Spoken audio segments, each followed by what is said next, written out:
குழம்பு கொதிக்க ஆரம்பிச்சிருச்சு. குழம்பு கொஞ்சம் கெட்டியாகட்டும். கெட்டியானதுக்கு அப்புறமா மீன் சேர்த்துடலாம்.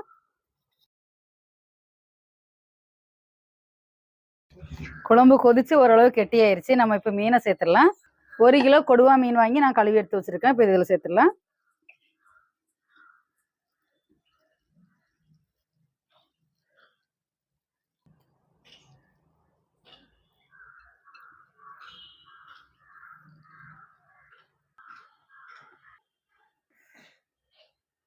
இந்த மீனை வந்து குழம்புல லைட்டாக அழுத்தி விட்டுடலாம்.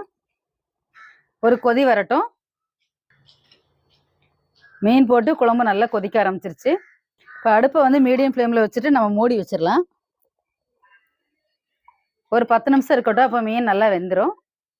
இப்போ 10 நிமிஷம் ஆயிடுச்சு. எப்படி இருக்கு நம்ம திறந்து பார்க்கலாம். வா, சூப்பராக ரெடி ஆயிடுச்சு.